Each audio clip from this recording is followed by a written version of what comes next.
Please আজি ৰাইজৰ দলত আমাৰ মাৰ্ঘেৰিটা আম আদমি পাৰ্টিৰ যিজন ইনচাৰ্জ ৰূপম ঘোষ ডাঙৰীয়া আৰু লগতে তিনিচুকীয়া জিলাৰ চাহ শক্তিৰ সভাপতি ডিষ্ট্ৰিক্ট সভাপতি চাহ শক্তিৰ অন্যান্য নেতৃবৰ্গ আৰু কংগ্ৰেছৰ নেত্ৰী আটাইবিলাকে আজি আমাৰ দলত যোগদান কৰিছে আৰু আজিৰ দিনটোৰ পৰা আমি মাৰ্ঘেৰিটা সমষ্টিত আগতকৈ শক্তিশালী হৈ গ'লোঁ যিসকল নতুন লোকে ব্যক্তিয়ে আজি আমাৰ দলত যোগদান কৰিলে তেখেতসকলক মই আহ্বান জনাইছোঁ যে আজিৰ পৰাই ৰাইজৰ দলৰ কাম আৰম্ভ কৰক আৰু 2026 চনত আমি মাৰ্ঘেৰিটা বিধানসভা সমষ্টিটোত জয়ী হ'ব লাগিব মই আজি যোগদান কৰা প্ৰত্যেকজন নাগৰিককে আহ্বান জনাইছোঁ যে তেখেতসকলে আজিৰ পৰাই কাম আৰম্ভ কৰক যাতে আগন্তুক পঞ্চায়ত ইলেকশ্যনত আমি মাৰ্ঘেৰিটাৰ জিলা পৰিষদ আঞ্চলিক পৰিষদ আৰু গাঁও পঞ্চায়তৰ বহুখিনি আসন যাতে আমি দখল কৰিব পাৰোঁ তাৰ কাৰণে মই আজিৰ পৰাই কাম কৰিবৰ কাৰণে আহ্বান জনাইছোঁ তো আজি প্ৰায় 200 জন মানুহে ইয়াত আজি যোগদান কৰিছে আম আদমি পাৰ্টিৰ আমাৰ ৰূপম ঘোষৰ নেতৃত্বত আৰু বাইদেউৰ নেতৃত্বত আজি সকলো সদস্যই যোগদান কৰিছে মই সকলোকে আমাৰ দললৈ আদৰণি জনাইছোঁ আৰু এনেকৈ ৰাইজৰ দলৰ প্ৰতি সমগ্ৰ অসমতে যি ধৰণৰ আস্থা যি ধৰণৰ বিশ্বাস আৰু বিশ্বাস পোষণ কৰাৰ যি জোৱাৰ উঠিছে সেই জোৱাৰৰ কাৰণে মই আজি মাৰ্ঘেৰিটাত যোগদান কৰা সকলো নাগৰিককে আমাৰ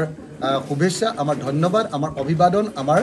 কৃতজ্ঞতা জ্ঞাপন কৰিছোঁ 2026 যেহেতু নিৰ্বাচন আমাৰ নিৰ্বাচন 2026 নিৰ্বাচনত প্ৰত্যাহ্বান ৰূপে বিজেপি বা কংগ্ৰেছে আপোনাৰ বাবে কোনটো দল বিশেষভাৱে প্ৰত্যাহ্বান 2026 চনত ৰাইজৰ দলক বাদ দি অসমত কোনো দলে চৰকাৰ কৰিব নোৱাৰে 2026ত ৰাইজৰ দলে 20ৰ পৰা 25খন আসন লাভ কৰিবই কোনো দলে যি দলে চৰকাৰ গঠন কৰিব বিচাৰে সেই দলে হয় ৰাইজৰ দলৰ সহযোগিতা ল'ব লাগিব নহ'লে ৰাইজৰ দলক সহযোগিতা কৰিব লাগিব কোনো দলে 2026 চনত ৰাইজৰ দলক বাদ দি কেতিয়াও নিৰ্বাচিত হ'ব নোৱাৰিব দ্বিতীয় কথাটো হ'ল যে ৰাইজৰ দলৰ প্ৰতিজ্ঞা ৰাইজৰ দলৰ সংকল্প হ'ল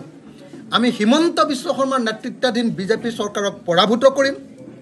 হিমন্ত বিশ্ব শৰ্মাৰ হিন্দুত্ববাদী চৰকাৰখন বিজেপিৰ হিন্দু সাম্প্ৰদায়িক চৰকাৰ আৰু AIDFৰ বদৰুদ্দিন আজমলৰ মুছলমান সাম্প্ৰদায়িক চৰকাৰ দল এই দুইটা দলকে আমি ব্ৰহ্মপুত্ৰত উটুৱাই দিম আৰু 2026 চনত আমি এখন ধৰ্মনিৰপেক্ষ আৰু গণতান্ত্ৰিক চৰকাৰ গঠন কৰি অসমৰ সকলো জাতি ধৰ্ম বৰ্ণৰ মানুহক ন্যায় প্ৰদান কৰিম আৰু অসমত শান্তিৰে উন্নতিৰ প্ৰগতিশীলতাৰ দিশত আগবাঢ়ি যাবৰ কাৰণে আমি যত্নবান হ'ম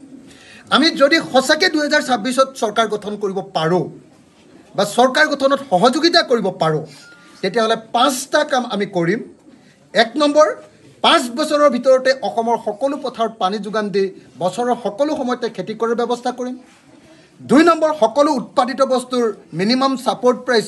অতি কমেও মানে এটা দাম দিম 3 নম্বৰ আমাৰ ব্যৱসায়বিলাক অসমৰ স্থানীয় মানুহৰ হাতলৈ আমি আনিম যিবিলাকে অসমত স্থায়ী বাসিন্দা তেওঁলোকৰ হাতলৈ আনিম 4 নম্বৰ অসমৰ প্ৰতিখন গাঁৱে গাঁৱে সৰু সুৰা ইণ্ডাষ্ট্ৰি ক্ষুদ্ৰ উদ্যোগ প্ৰতিষ্ঠা কৰি অসমৰ প্ৰত্যেকজন নাগৰিকক আমি কৰ্মসংস্থাপন দিম আৰু 5 নম্বৰ অসমক এখন পৰ্যটন ৰাজ্যৰূপে গঢ়ি তুলি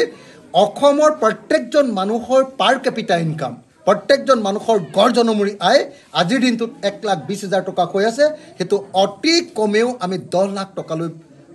আগবঢ়াই লৈ যাবৰ কাৰণে পাৰ কেপিটা ইনকাম 10 লাখ টকালৈ আগবঢ়াই লৈ যাবৰ কাৰণে আমি চেষ্টা কৰিম এইটোৱে হ'ল আমাৰ ৰাইজৰ দলৰ প্ৰতিশ্ৰুতি এইটোৱে হ'ল সংকল্প আৰু সেইকাৰণে আমি কৈছোঁ যে যোৱা 75 বছৰত কংগ্ৰেছক ভোট দিলে 75 বছৰত AJPক ভোট দিলে 75 বছৰত বিজেপিক ভোট দিলে 75 বছৰত আপোনাৰ জনতা দলক ভোট দিলে 75 বছৰত CPI CPMকো ভোট দিলে কোনো দলেই সমস্যা সমাধান কৰিব নোৱাৰিলে এবাৰ ৰাইজৰ দলক বিশ্বাস কৰি চাওক এবাৰ অখিল গগৈৰ ওপৰত আস্থা পোষণ কৰক আমি এখন নতুন অসম দিম প্ৰত্যেকজন মানুহকে কাম দিয়া কৰ্মসংস্থাপন দিয়া এখন নতুন অসম দিম য'ত নিবনুৱা বুলি কোনো এজন মানুহ অসমত নাথাকিব আৰু এটা আছিল যিহেতু 2026 মাৰ্ঘেৰিটা আমাৰ 83 নং যি সমষ্টি আছে ইতিমধ্যে ৰাহুল চেত্ৰী ডাঙৰীয়াই গ্ৰাছ লেভেলত বহুখিনি কাম কৰি আছে 2026 তেখেতক ৰাইজৰ দলহে প্ৰতিনিধিত্ব কৰা কিবা চিন্তা চৰ্চা কৰিছে 2026 চনত আমি ভাস্কৰ শৰ্মাক ইয়াত হৰুৱাম আমাৰ 2026 চনৰ আমাৰ প্ৰতিজ্ঞাটো হ'ল, আমাৰ সংকল্পটো হ'ল যে 2026 চনত আমি মানে চিণ্ডিকেটৰ মাষ্টৰ আৰু অকমন্য বিধায়ক অকল পৃথিৱীৰ একো কাম নকৰি য'তে ত'তে গৈ, মই শব্দটোৱে ক'বলৈ বেয়া পাওঁ, এই য'তে ত'তে গৈ কিবা এটা যে খেলে, য'তে ত'তে গৈ যে খেলি ফুৰা মানুহটো, এই মানুহজনক আমি মাৰ্ঘেৰিটাৰ পৰা 2026 চনত বিদায় দিম। এইটো আমাৰ সংকল্প।